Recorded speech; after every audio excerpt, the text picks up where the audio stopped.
Coach Tony, Wrestling Podium Performance, and today I'm going to be talking about this viral video where Dr. Paul Saladino makes a bold claim only to be proven wrong immediately after. Oatmeal, you think this is the best breakfast ever. This is not the breakfast of champions. Eat for breakfast before your race. Oatmeal. As you can see, he makes the claim that oatmeal is not the breakfast of champions, only for the 2023 Berlin Marathon champion to say on the morning that they won the Berlin Marathon in one of the fastest times ever in a marathon, which is 42 kilometers of running, that he had oatmeal for breakfast. Now I will preface this by saying, and asking the question, is oatmeal the best thing to eat for breakfast? No. However, it is nuanced. And in this video, we are going to be strictly talking about on the performance side of things. We're not going to be talking general health. These are two different worlds, so we have to separate it right from the get-go so that we can focus on the topic at hand. We're talking about the breakfast of champions, so we must delve into performance. But first, we need a little bit of background information on Dr. Paul Saladino, MD, aka the Carnivore Doc. So, his background is he is a psychiatrist, so he is a medical doctor in psychiatry who has done functional medicine continuing education after that. So he's very good when it comes to the mind and psychology, as well as how to communicate so that he's able to get a point across and, in a way, manipulate you to his way of thinking, to build a tribe. He speaks in absolutes. This is typically, in the real world, a no-no. We don't typically speak in absolutes unless we're talking about something that is truly evil or is truly good. Everything else, for the most part, is shades of gray. One issue I personally have with him, on top of the being fanatical in that way, is he's a medical doctor, but you can't actually contact him for getting medical care. So is he a doctor or just got the letters so that he had credibility, so that it's an appeal to authority?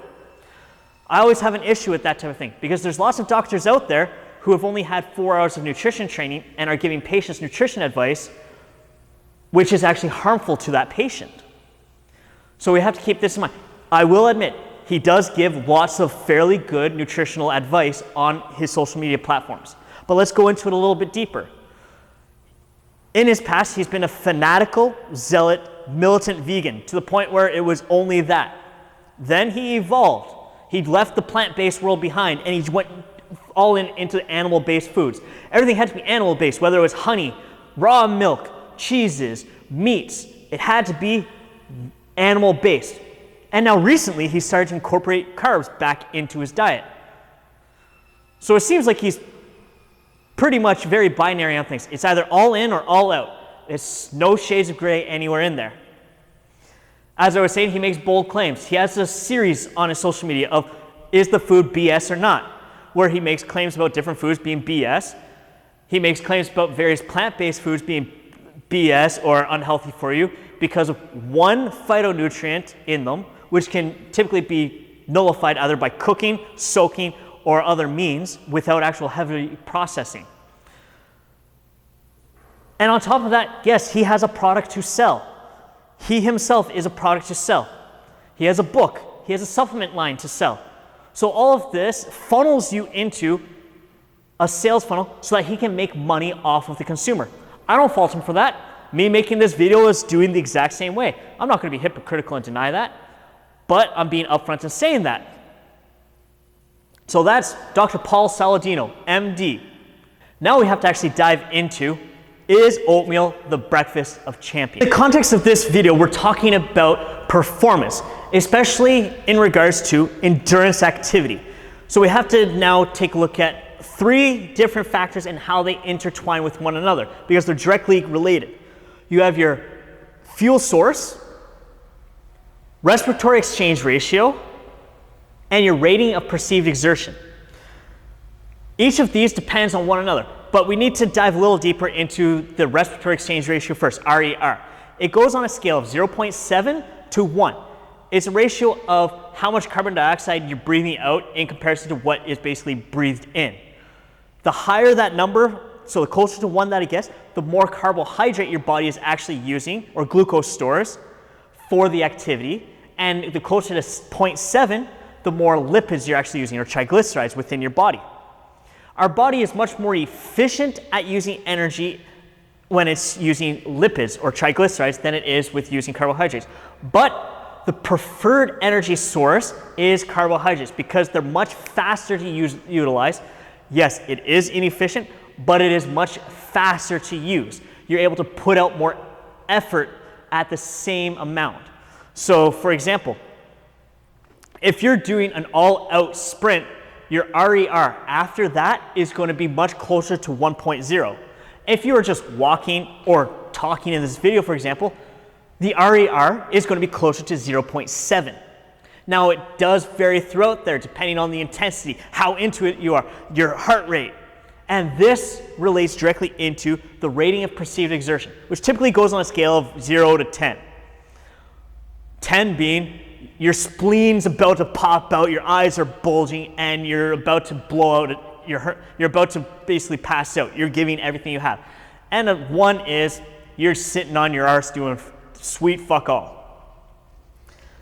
Now when we're looking at a marathon or using another extreme event like the men's Olympic cycling bike race, which is 240 kilometers roughly. That's what it was in Tokyo. You have to now factor in, okay, how long can I keep at a certain intensity level? Because that's going to determine your performance. In the example in the video at the beginning, Eliud Kipchoge does the marathon in roughly 2 hours, just a little bit over. So he's holding for 42.2 kilometers, a pace of 21 kilometers per hour. To put that into perspective, that's less than 3 minutes per kilometer. If you think that's easy, I challenge you, go outside, run a 3-minute kilometer right now, and you'll see just how hard it is. And he's doing that for 42 kilometers, just for perspective. Now, why does this tie into RER and RPE and fuel source? This all ties in because if your rating of perceived exertion is very high at a certain intensity level, you're not going to be able to maintain that intensity level for as long.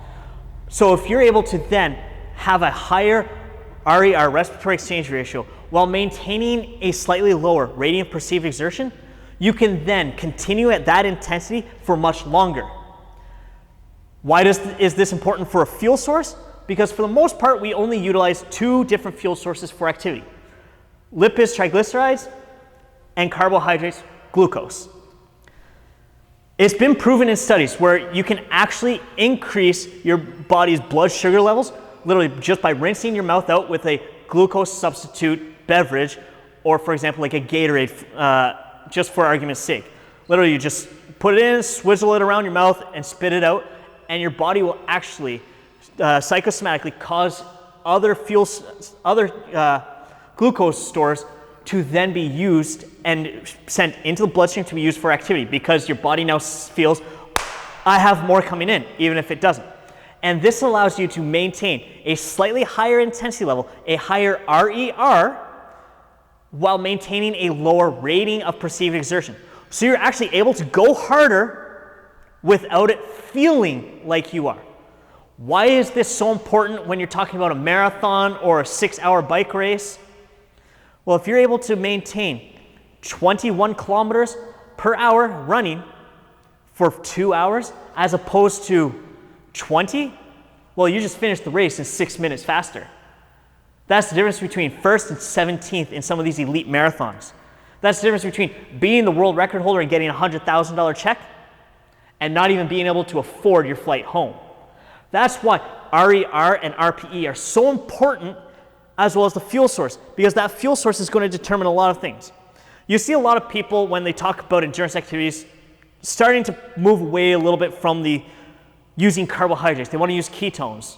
The problem with this is ketones and lipids and triglycerides, they don't allow you to maintain a higher performance level, a higher intensity level for as long. They allow you to maintain the same constant low intensity levels forever. Like you could go do an ultra marathon just running on ketones. But if you want to improve your performance in an endurance activity that requires a higher intensity level, you actually need carbohydrates to improve that. That's why you'll see on the side of a lot of these races, there's little fuel stations where the athlete can run by, they pick up, a lot of times it's a little gel pack, they sip on it really quick in some cases, or nice and slow so that it refuels them. The reason for this is this exogenous or this outside source of glucose enters the bloodstream easier. The body sees that as a more efficient way to bring in that energy source and use it, as opposed to going into the liver and into the bloodstream and other stores, breaking down that tissue to then use.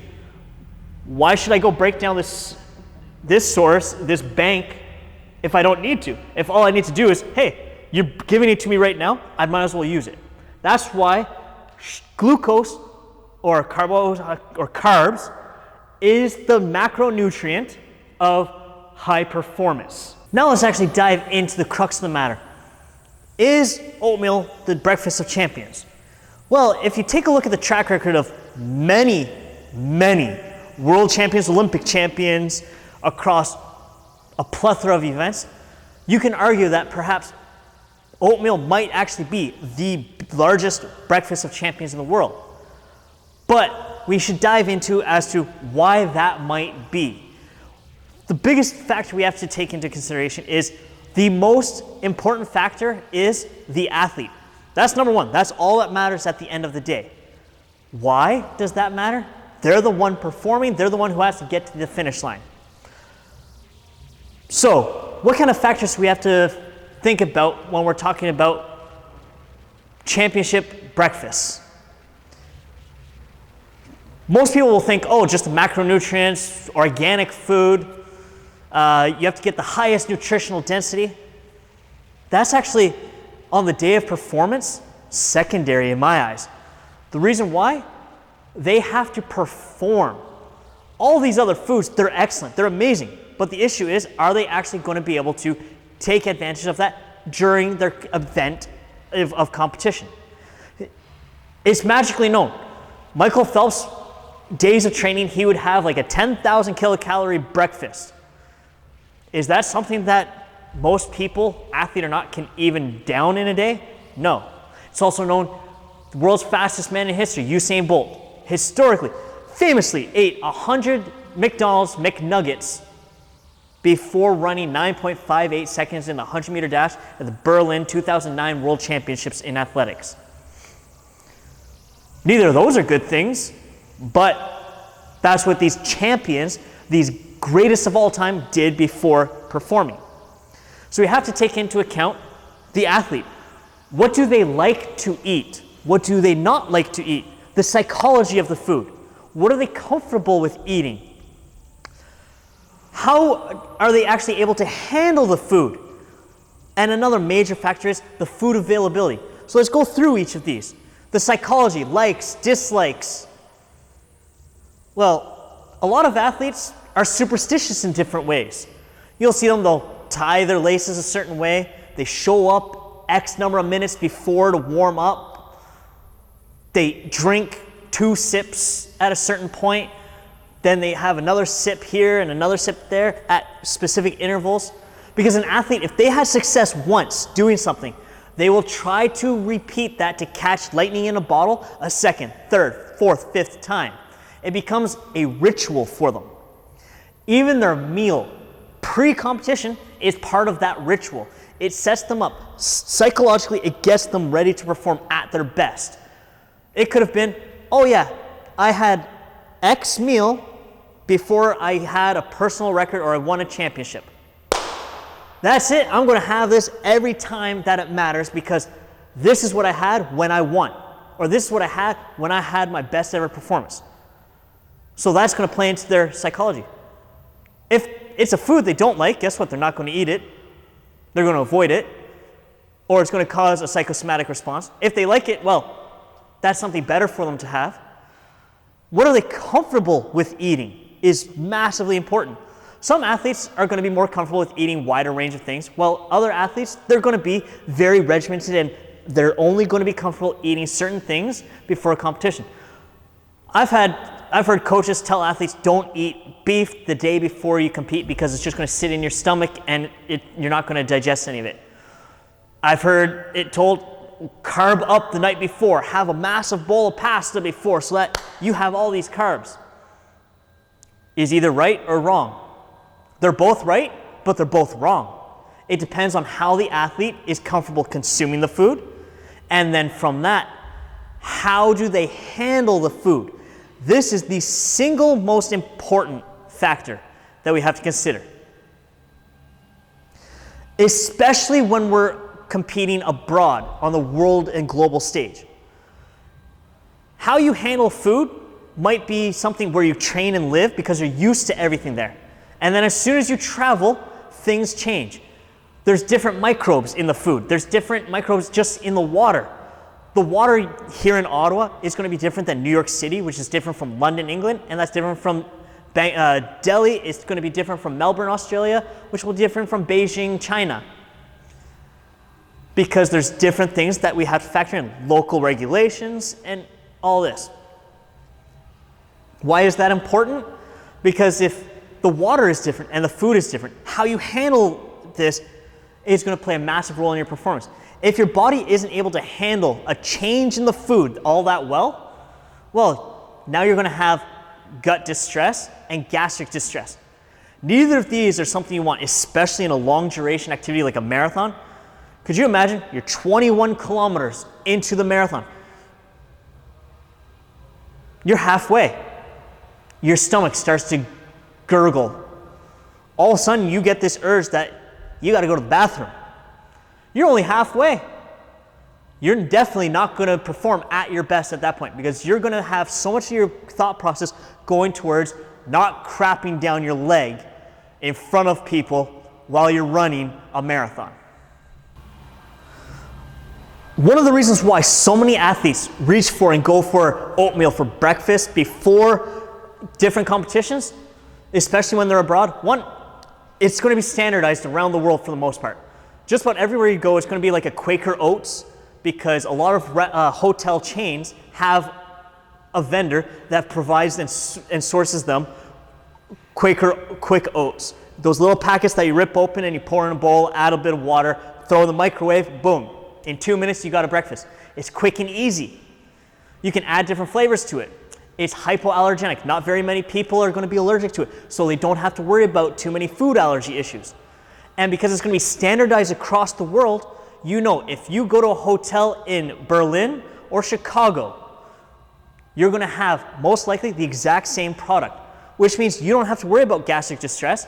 You're used to this. You're comfortable eating it. You might actually even like it. It might have had that bit of a placebo effect that, hey, last time you performed well when you had this. Let's do it again. Let's catch lightning a second time. So with that in mind, we also have to look at food availability. As I was just saying, a lot of hotels will source the same stuff. If you go to different countries around the world, they have different cultural norms in terms of their food. If you're very used to always having steak and eggs for breakfast, and you show up in a Hindu majority country like India, well, the host hotel might not even have beef available because in the Hindu culture and religion, they do not consume beef. Now what are you going to do? Now you have to have something different. Now you got to mess up with that ritual and that routine. Now you've just changed things on yourself. You've now put yourself in a different position already to start off the day. You could be going to other places around the world, like you might be in a more landlocked place. You might be used to having fish or shellfish because where you're from on the coast, that's the cheapest thing. It's delicious, it's nutritious. But when you're in somewhere that's landlocked, now it might become cost prohibitive to purchase that. Instead of a lobster roll being $5, now it's $25 because it costs so much more to get the lobster, as opposed to the fisherman literally just reached out, picked one up that morning, brought it into the restaurant and sold it to him, and now he just put it on your roll. Major factor we have to factor into why a lot of athletes will have oatmeal for breakfast. I touched on it a moment ago. It's quick. You got to think, when you're looking at most of these long duration marathons type activities, they start early in the morning. One of the reasons for that is thermal regulation. That's outside of the scope of this video, but basically keeping it so that it doesn't get too hot out that the athletes overheat over the course and the duration of the activity. So by having it early in the morning, you're not getting peak day heat, so you're actually able to perform at a higher level. Events like this, you perform better when it's slightly cooler. A lot of the best times you see when it's around 10 to 15 degrees Celsius.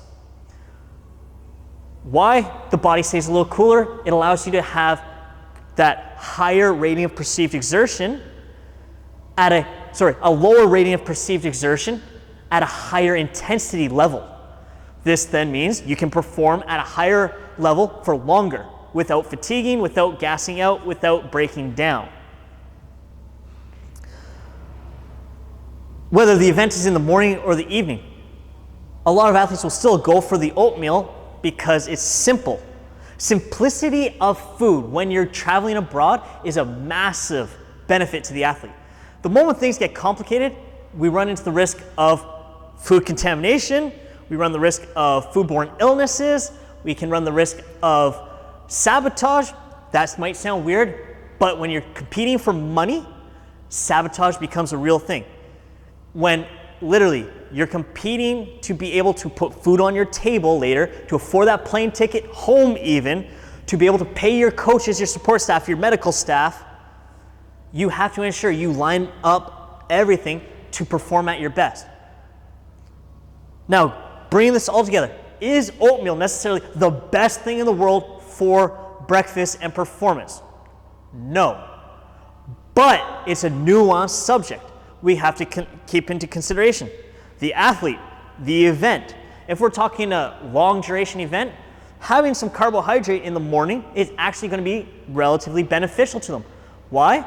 As I mentioned with the beverage intake when talking RER, you don't have to worry about having a lowered intensity level. You can maintain a higher intensity level slightly longer because you have some added blood sugar levels. This allows you to then use that preferentially first before going into your body's energy stores.